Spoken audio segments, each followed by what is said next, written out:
G'day, HMR here. Guess what? This time it's really on. I just did a whole video and it wasn't even on. Oh, stuff happens, right? I should have looked for I need glasses to see, right? But I should have looked for, never mind. So, you have codependency. I'm not saying you do. Let's just, if you resonate. If you're codependent, you're with somebody with borderline personality. This relationship is so compelling. You're so positive that they love you because you love them so much. What's happening on both sides of that is not healthy love. And in varying different degrees, why? The person with BPD can't love, can't attach, doesn't love you, doesn't see you, hasn't loved you, won't love you, and can't attach. And people with codependency, wounded inner child, seeds of codependency and adverse childhood experience, what's being replicated for you? Because there's always something being replicated. Because when people stay beyond the arguments, beyond the difficulties, beyond the, more splitting cycles, quicker devaluation, more intense arguments, more volatile, more often, what are you missing there, and why do you think you're missing it at first? And then maybe now you understand it, but maybe you still can't leave. Or maybe you still don't want to leave. Or maybe it's been months to a year or more and you've been an ex, but you didn't choose it. And so there still isn't that resolution. There still isn't that closure. And what are you supposed to do with it now? And then lots of comments here recently on the channel and over time.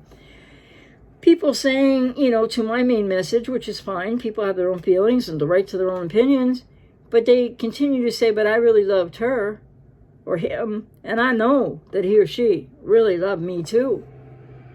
Do you really know that? Or is that did that get all caught up in like your hope and your overgiving and everything? Did you maybe if you're in a situation right now with somebody with BPD, are you just not noticing? Are you like in abject denial? Because this happens for people. I don't mean any judgment here. Are you in abject denial that they can't love you? That they're not giving back to you?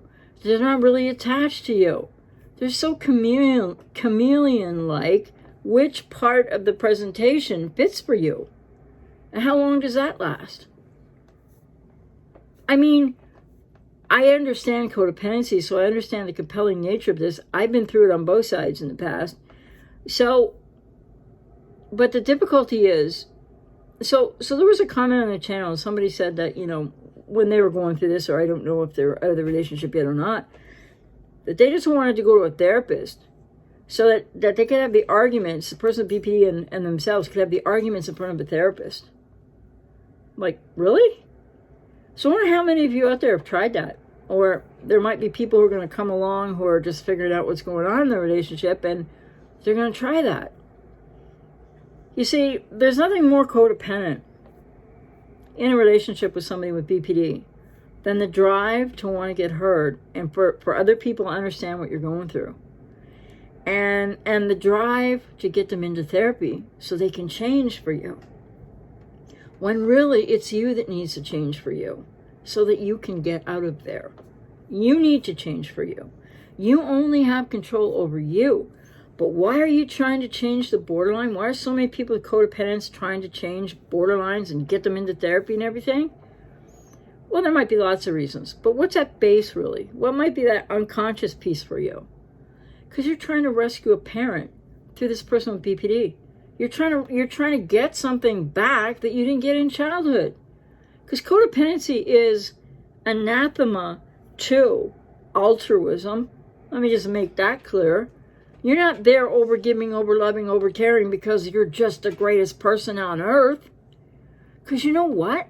While you're over-giving, over-caring, maybe over-loving, but, these unhealthy bonds, etc., what about you?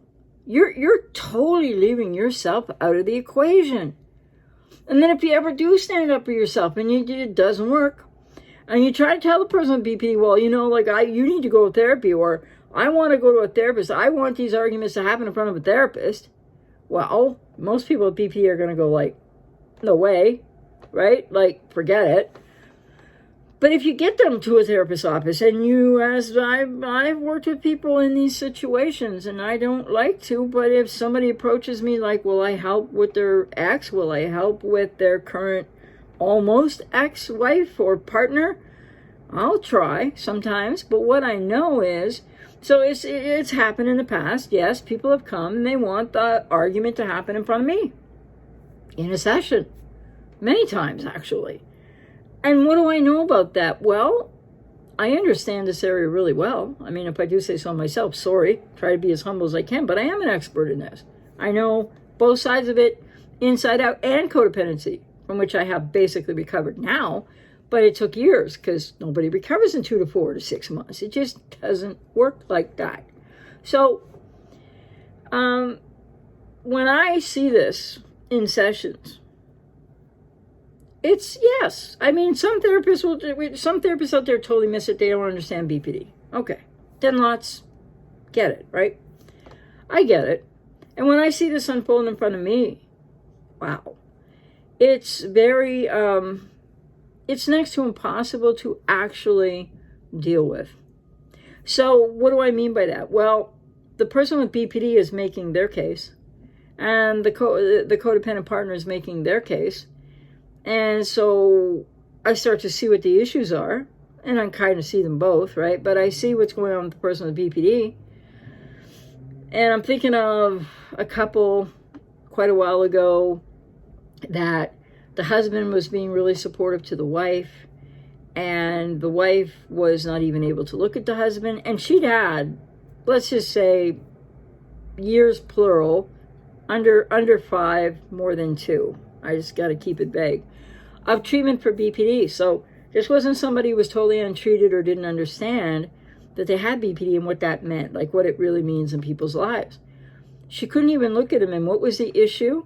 Well, he was late coming home from work.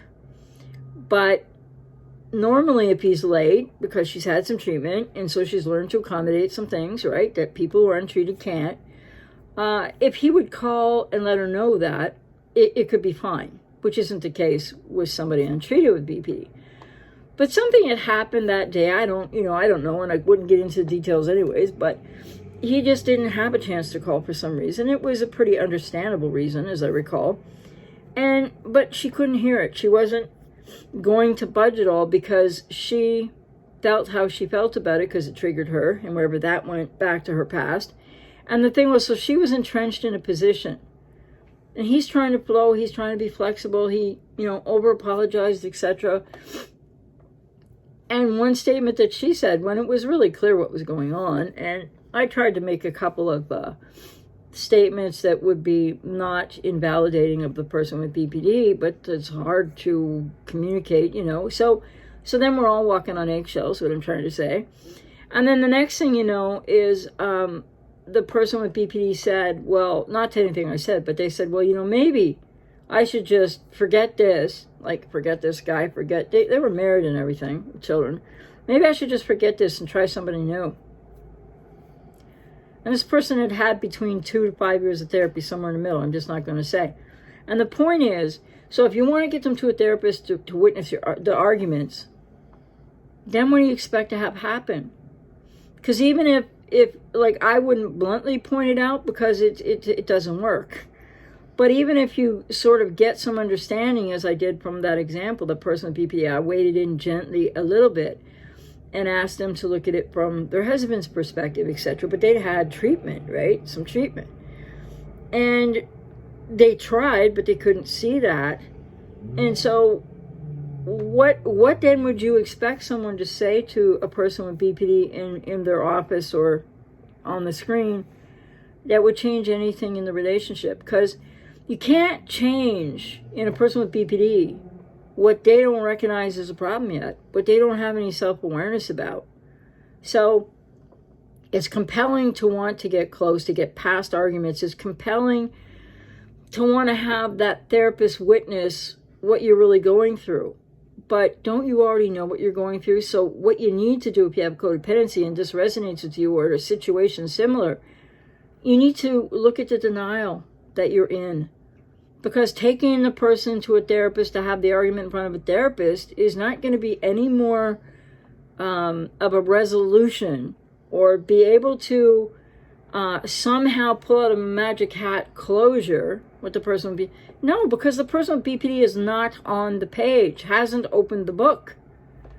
It doesn't work like that. And so when people with codependency feel more and more desperate, as I've heard people describe it, more and more desperate, more and more compelled, what is it here's a question for people with codependency today. What drives you to be so compelled, besides that you want to work out, etc., and your codependency issues, which you may or may not be aware of yet, to want at all costs to go through all you're going through and then some, and be in denial of that, to like, this is going to work, and we're going to find a way to connect, and this person's going to love me back, and maybe they need to go to therapy, and that'll fix them, and then we'll be okay.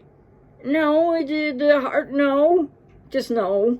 Because when people with BPD, if they finally do go to therapy, they need to go for themselves. They need to go because they want to go, because they're committed to going, because they want change for themselves, because it's a very painful, daunting process, treatment for BPD. It really is. And people really have to want it. And the other thing is then, when people with BPD do go and get treatment, and get substantial treatment, and really start to make gains and changes as they can, well, I'll just add in, when I recovered from BPD, or maybe just prior to when I was told that, like maybe by 6 months or something, I looked across the room at the partner I've been with for 13 years and was like, what? Because I knew who I was, and I was changing, and I had grown a tremendous amount. And when I got to that point of knowing what I want, what I don't want, what I value, what I don't value, all that stuff, for sure in myself, I broke up with that person. I didn't ghost them. I broke up responsibly with that person, but it was hard to get them to go away. And she was a quiet borderline, but I didn't know that at the time, but looking back, for sure. And the thing is that I couldn't get her to go away. So here I am saying, well, we need to like make some arrangements, and this isn't working anymore, and she just wouldn't go away. And then, so she decided to move, and she moved all the way to the apartment underneath me. Well, and then there'd be like, that would go on for some months more, until I was going to move out, and then she finally decided to move out, and then, but she wanted all this help, and I kept saying no, because I knew where my boundaries were. And also, I wanted her to try to maybe learn something. So the thing is, the more, and I think she did, and then, she would go on and meet the next borderline in her life, but that's her business. I don't know where she is today, I'm just saying. But the thing is, and people will repeat these patterns of codependency if you don't get in your own healing and recovery journey. That happens to so many people, by the way. And so sometimes when I talk to clients, they've had 3 or 4 cluster B relationships, couple marriages, girlfriends, boyfriends, not just one. So, but people with BPD, untreated or less significantly treated, like really changing kind of treatment, because people with BPD don't have to stay the same. They don't have a broken brain. They won't always be splitting. I mean, I recovered 30 years ago, just a little over, or about 30 years ago. And I don't split. I don't do any of that stuff anymore. I mean, no. So yes, we can come back and we can join in a healthy pool of people. And we might even know ourselves a little bit better than the average bear. Why? Because like a lot of people have codependency and other issues, and you're not as aware of yourself as I know I became in almost 16 years worth of treatment. And after those 16 years, done, finished, over, good to go. Okay? So if you are still finding what's happening in your relationship so compelling as to say, and you keep staying in that codependent denial, well, just if the person with BPD would get therapy, then this could work. No, just no. It takes years and years and years for people to really recover. It takes a lot of substantial treatment to get people to even be able to learn to communicate a little bit better, or things of that nature, so, and then wanting to go to a therapist to have witnessed what you go through from the person with BPD, it's not going to yield any resolution or closure, even to an episode with a person with BPD, because in a therapist's toolkit is not like a magic wand. And what do I mean by that? Well, people with BPD aren't going to gain any more awareness in that therapist's office with you than they have right now. They need their own treatment and recovery. They need their own treatment and treatment, yeah. And people with codependency need theirs. So this is why, like I've already said in videos, couples counseling doesn't work. It is an abject waste of time. But if you really feel driven to, you know, you're desperate for this connection, you're desperate for this relationship to work out, well, that's a big sign of codependency right there. Because people keep on excusing poor to horrible behavior, and you keep abandoning yourself to try to rescue and get this person with BPD into therapy. What about you? What about you getting into your own therapy? What about you getting into your own healing recovery journey? Out here to help you with that if I resonate with you. But this idea that you can go to a therapist and have them witness an argument or something, and then magically what? The person with BPD is going to hear the therapist and, okay, well, I get it now and won't do that again. Thank you. No, it doesn't work that way. So people with codependency have to start realizing more about what is codependency and what you need to do for yourself. And like I said before, I work with clients in helping them strategize before they're ready to leave a relationship, or when they don't want to you're not wanting the relationship to end. I can still help you because you can explore so much and you make your own decision. And people have all their own ways of doing this. But if you don't work with somebody to understand more what's really happening for you, you're not your own best advocate if you have codependency. These flies with the air conditioner. Because people with codependency have that adverse childhood experience of their own that creates a codependency that's working counter to what you're trying to do in your adult life. And that's the wounded inner child aspect. And that's where there isn't self-cohesion. Well, there's some self-cohesion, but not self-integration in people with codependency. That's also what the end goal in codependency recovery really is self-integration. So that you won't be experiencing some things from your unconscious that are the reason in your repetition compulsions with codependency, why it's so compelling to have things work out with this person with BPD who's treating you terribly, who isn't able to love you, who hasn't loved you, who never did love you, who won't ever love you, and who cannot attach to you. There is no mutuality and reciprocity. What are you doing there? Why are you abandoning yourself like this? The answers to those questions lie within you and your past. And I'm out here to help people to figure that part out if you resonate with me, and if that's what you want to do. If you don't resonate with me, do it with somebody.